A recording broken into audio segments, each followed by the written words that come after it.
My parents had me, nearly adult male, when they were 19, mom and 20 dad. We lived with my mom's parents until I was a young grammar schooler.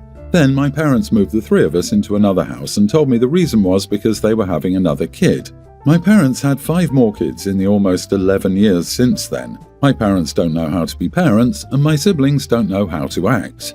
They spit and mess with people's food by slobbering all over it or putting it in their own mouths and spitting it back out. They leave stuff out everywhere to rot, and they'll throw food on the floor. For example, if my mom gets frozen pizzas for dinner and there's something my siblings don't like, the topping goes on the floor. They have tantrums in public and break stuff all the time. With my youngest sibling, my parents put her in my room when she was a baby instead of theirs, and I had to wake up with her at night and deal with the dirty diapers and stuff. It was stressful.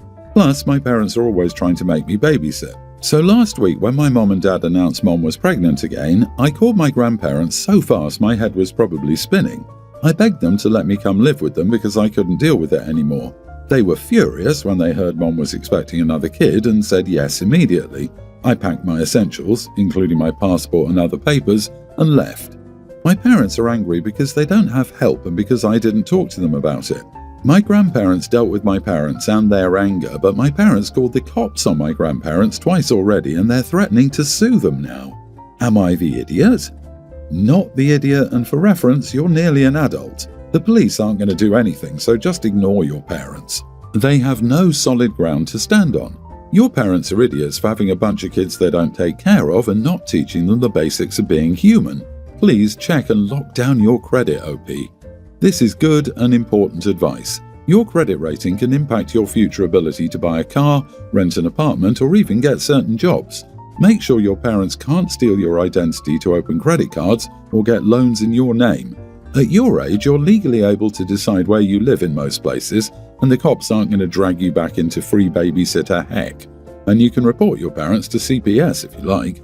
OP, you're not the idiot at all. You just escaped free labor heck. Your parents didn't want a kid, they wanted a built-in babysitter. The second they shoved a newborn into your room and made you do diaper duty at night, they gave up their right to be mad when you left. And calling the cops? For what? They're mad because they lost their unpaid help, not because they care about where you are. You're nearly adult, they can't force you back. Stay with your grandparents, enjoy the peace, and don't look back. Yeah, your parents don't have enough money to sue anyone. I wouldn't worry about that. I'd be petty and call CPS on them every time they called the cops. Let them explain to both the cops and CPS that they're suing the grandparents because they can't parentify their nearly adult child because of them. That's not petty, that's a necessity. And OP and grandparents shouldn't wait till the cops call on them again. They should call immediately, in my opinion. Those poor kids who are still at the house deserve so much better. They were raised to be disgusting and crappy. They did not choose to become that. OP was lucky to have been raised, partially by his grandparents till he was a young grammar schooler. The other ones never had that luck. But they could still change. I mean, the age range is tween to toddler. They need someone to care about them enough to call CPS. Many blessings to your grandparents. My 20 female sister Jess, 27, is awesome. I love her tons, but I just don't get along with her husband, Mike, 28. He's that guy who thinks he's hilarious, but his jokes always dig at someone, usually me. I've been dealing with it for years because Jess is family and I don't want to start drama. But last night I just couldn't anymore and bailed on her dinner plans for about 30 minutes before I was supposed to go. Now she's mad and I'm sitting here like, am I the idiot? So here's the deal. Mike's been this way since they got married 5 years ago. Every time we're together, he's got to say something. It's always, oh, still single, huh? Or, how's that dead-end job going with this annoying smirk? I'm not perfect. I can be sarcastic, but I usually just laugh or throw something back to keep it chill. Jess always goes, that's just how he is, don't take it personally, but it's tough when it's every damn time. Last week, Jess invited me to a family dinner at their place. She got a promotion and was all excited to celebrate with me, our parents and Mike's brother. I was pumped for her, honestly. But then she mentions Mike's been in a mood because work sucks for him lately. Awesome. I knew he'd be extra annoying, but he was probably taking shots at me to make himself feel better. I told myself I would suck it up for Jess, but the closer it got to yesterday, the more I was dreading it. Yesterday comes and I'm getting ready, psyching myself up for Mike's bull, when Jess texts me, Mike's making his famous chili tonight, hope you're ready. And I remembered the last time he made chili, like 2 years ago. He said I better eat quick before my metabolism quits. I gained like 10 pounds that year. Thanks for pointing it out, dude. It wasn't funny, just crappy. I sat there looking at my phone and I just couldn't do it. I texted her, "Hey, sorry, something came up. I can't make it tonight." No explanation, just that. She called me right away, super angry, saying I ruined her night and she was so excited to have me there. I felt like crap. She sounded legit hurt, but when I kind of hinted Mike's attitude was why, she got all defensive. "He's my husband and you can't avoid him forever." Okay, sure, but why is it always me who's got to deal with him? Parents still went, and I guess it was fine, but Jess has been texting me all day with stuff like "thanks for bailing" and "hope your something was worth it." I get why she's upset, cancelling last minute sucks, and I didn't even tell her the real reason at first. Maybe I should have just said, "Look, I can't deal with Mike tonight," instead of lying. Plus, it was her big night, so I feel crappy for not going, but I'm so done being Mike's punching bag just to make Jess happy. I'm not telling her to dump him, I just don't want to keep signing up for a night of his crap. Am I the idiot? Should I have gone anyway for my sister, or am I okay to say no to her husband's bull? Not the idiot, but if you visit them again, you need to respond to his petty bullying. Sometimes direct honesty is good. Does it make you feel good to bully women? Or do you always pick on girls, or is it just me you're obsessed with? Tell your sister that if she genuinely wants a relationship with you, she needs to get her husband in check. You're no one's punching bag. If she says, "You're ruining everything," tell her that if in order to keep the peace you need to be Mike's punching bag, then yes, you're willing to ruin everything. You don't owe anyone, not even your sister, your peace of mind. The whole concept of "but we're family" is bull. Family doesn't allow family to be purposely humiliated, and jokes that hurt aren't jokes, they're abuse, period. I would tell her the truth, set boundaries and enforce them. I love you and I dread spending time with you and Mike. Mike makes it a point to be crappy to me and I'm not tolerating it anymore. You diminishing it isn't cute either. You enable him. I'm not going to be the object of Mike's frustration anymore. That means if he starts up with his comments on my job, appearance and dating status, I will leave. It's really simple. Mike stops bagging on me or I will ditch you. Every time. Then do it. You show up for dinner, he says something, you turn around and leave. No discussion, no fake apologies accepted. You leave. You go out somewhere. You get your food to go and you leave. Your parents' house, her house, an Airbnb on Saskatchewan, you're outie. I've been doing this to my mom for decades now. It's been a lot better, but once in a blue moon she needs to be reminded. You have to be 100% committed. But standing up for yourself and holding people accountable for their crap is how you win the long game. Recently, I hosted a dinner party for my husband's birthday. The whole family was there and it was nice. After dinner, I started preparing my husband's lunch for the following day. Background: my husband comes from a very liberal family. I come from a very conservative family. While I vote blue, I still have a lot of conservative tendencies, I guess. My husband makes more money and pays most of the bills, and I'm grateful for this. Because of this, I do most of the chores and cooking. I only work part-time and we don't have children, so I easily have time to do this. He makes me happy, so I try to make him happy too. Anyway, my husband and his brother work together. I pack my husband pretty nice lunches. That particular night, I was preparing him brisket sandwiches and some sides. I'd been letting the brisket smoke all day, so it was finally ready. My brother-in-law commented on how nice the brisket smelled and how jealous he was that my husband always had such good lunches. He said he'd be lucky if his wife would pack him a ham and cheese sandwich. His wife said, "You're a grown man, you can make your own sandwiches," which made me laugh because it's true. He got mad and pointed out that I work part-time, but I still make the time to cook for my husband, and since she doesn't work at all, she should have plenty of time. At this point, I was super uncomfortable and disappeared to a part of the kitchen where I couldn't see them. They got into a screaming match until eventually my brother-in-law went outside to smoke. Sister-in-law came into the kitchen to heat up a bottle for their youngest. She tore into me and said that I should have waited till after they left to start on lunch, but they tend to leave really late, and by that point I'm ready to pass out. She said that he always gives her crap for not packing him lunches and that I should let my husband deal with his own lunch for a change. I told her that her marriage is her business, and if she doesn't want to make lunches for her husband, that's fine, but I'm going to do what I want to do. My marriage is a lot happier than hers, so I must be doing something right, and she needs to mind her own business. I also pointed out that brother-in-law had always been an idiot his whole life, and if she didn't like it, she shouldn't have picked him as the guy she wanted to marry and have kids with.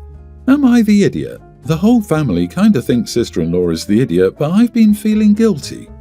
Not the idiot. Making lunches for your husband is separate from having your sister-in-law make her husband lunches. It sounds like her husband is jealous, but it doesn't mean you have to stop what you're doing just because someone else doesn't like it. Exactly. OP making lunch for her husband has nothing to do with her sister-in-law's marriage, and her brother-in-law needs to quit being salty and pack his own damn sandwich. Also, my sister-in-law is literally raising kids. That's a full-time job, and the brother-in-law acting like she's just sitting around all day is straight up disrespectful. Dude needs to stop comparing marriages and start appreciating his own wife instead of whining about what's on his plate, or not. Brother-in-law has no appreciation for what child raising takes. He probably sulks because his wife is more focused on the baby, not on him so much. A lot of folks underestimate how much work childcare is. It's exhausting. I had a few fights back when my daughter was little. One time I finally had enough and I left my daughter with my husband for a couple of hours. I hadn't had a break in 2 years. I went to a friend's house and took a nap. When I came home, he was sitting on the sofa with our daughter. The place was a wreck and she was hitting him with one of her toys. He saw me walk in, handed her to me and went to bed. He didn't complain after that, LOL. You are the idiot. Why did you not just point out that it's a lot easier for you to do the chores and prepare food because you have no children to raise? She's doing a great job and doesn't deserve to be spoken to like that. And that you probably wouldn't be making lunches if you had children to mind, which is the truth. Kids are a 24-hour full-time job and insanely exhausting. You have time to smoke brisket, she doesn't. That you'll send in extra sandwiches once a week for him if he's nice to her and apologizes to her. She should never have turned on you, but the level of reality check in the room was low. She has to deal with a screaming toddler crying bully over a sandwich. Have some sympathy. My daughter, pre-tween, will become a tween this year and I'm 24. She isn't my daughter but my niece. My brother died 3 years ago and after he died I took on the responsibility of raising her. I know I'm not her actual father, but since I've been raising her I feel like one, so I treat her and think of her as my daughter and do everything I can to help her. Her mom gave up on her when she was only a toddler and she never even saw her mom's brother. My brother and I tried to beg her to see her daughter and talk to her, but she flatly refused and berated us instead. 2 days ago I asked my daughter to wash plates because I have a lot of work to do in the office, and by the time I'm back I'll be too exhausted and we'll order something to eat instead of cooking. She said she didn't want to. I told her that she could at least help me by washing a couple of plates, but she said she wouldn't. I told her that she had to. No excuses. She got angry and said I'm not even her father and I don't get to command her. I was angry, extremely angry, not at her but at what she said. I changed the diaper and put her first above all else and raised her and do everything for her, and yet she says to me that I'm not her father, just because of this? I told her that it was okay if she didn't want to. I'll hire a maid, and since I'm not her father, I'll stop talking to her, or she can go live with her grandparents. She screamed, fine, and went back to her room, and thankfully she never said anything about going to her grandparents. I'm currently so stressed I have no idea what to do. I don't know why she's acting like this suddenly, and it's extremely painful for me to see her ignoring me. I still cook for her and do my best to do what's necessary for her, and I even talk to her teacher, but she's being so difficult. You are the idiot, friend. You're not going to have a good time during puberty. She's a child, and children say hurtful things sometimes when they're upset or don't get their way. The best thing to do is speak to her and explain that you're doing your best for her. Not speaking to her will only make her feel more disassociated. Don't ignore her. Wait till tensions aren't so high to explain things to her. You're only 24 and this situation is undoubtedly very hard for you. Respect to you for stepping up. Please hear what I have to say with an open mind and not defensiveness because I'm not trying to be hurtful. The silent treatment is emotional abuse. Having raised 2 non-biological children whose father died, I would tell her, true, I'm not your biological father and I can never replace your father. I would never try to take anything about your father away from you, but I chose to become your dad for the rest of our lives because I love you and I loved your dad, my brother, and we've all got to work together now. She lost her dad and her mom. She's afraid she'll lose you too. You threatening to ship her off and refusing to talk to her only instills in her further that anyone and everyone can and will abandon her, which will cause her to push you and any other important person throughout her life away. Scenarios like this will continue to play out until you finally send her away. Please communicate with your daughter before it's too late. Ever since my baby was born, my mother-in-law has been constantly second-guessing me. At first, it was little comments. "Oh, you do it like that? Huh." But lately, it's like she's trying to catch me messing up. For context, my relationship with my mother-in-law has always been polite, but not exactly close. She's always been a little overbearing, but since I had the baby, it's like she's taken it to a whole new level. She suddenly acts like she's the parenting expert and I'm just some clueless rookie. My husband is her only son, and I honestly think she still sees him as a little boy rather than, an adult with his own family. She's always been a bit opinionated, but now it feels like she's going out of her way to prove she knows better than me. She keeps making these weird little tests. She'll tell me to put socks on the baby, and the second I do, she'll go, "Oh, now she's too hot." Or she'll say I should let her cry for a bit, and the moment I do, she's like, "A good mother would know when to step in." No matter what I do, she finds a way to make it wrong. It's just constant little digs, like she's waiting for me to fail at something so she can make a comment. The final straw? My baby was fussy, and my mother-in-law handed her to me with a smirk and said, "Let's see if she even stops for you." Like she was waiting for me to fail. I was already exhausted, and that was just too much. It felt like she wasn't even trying to hide it at that point. I snapped and told her, "I'm not playing this game with you." Now she's acting like I was rude for no reason, and told my husband I need to apologize. He thinks I should just let it go, but I'm tired of her treating me like I have to prove myself as a mother. It's exhausting. I don't know how much more of this I can take. Am I the idiot? Not the idiot. You need to start calling her on it. For example, with the socks, you should have responded, "Yes, putting those socks on her was not a very good idea. I shouldn't have listened to you and gone with my gut feeling on that." Or, "Yeah, I shouldn't have listened to you when you said to let her cry. I need to stop listening to other people and do what I feel is right." If it keeps up, ask her directly, "Why do you keep giving me such terrible advice? It's like you're setting me up to fail." Exactly. Why do you keep giving me such terrible advice? I would add, I don't know how my husband even survived. Telling her to get out of your house is also an option. Don't count on her to be reasonable. She's clearly not. You have a mother-in-law problem and a husband problem. He needs to call her out and set boundaries. How much of a mummy's boy is he? He chose to make a family with you, and he needed to set some boundaries with her. Tell him that if she can't behave and apologize for being rude, she's no longer welcome in your house, and he can go visit her alone.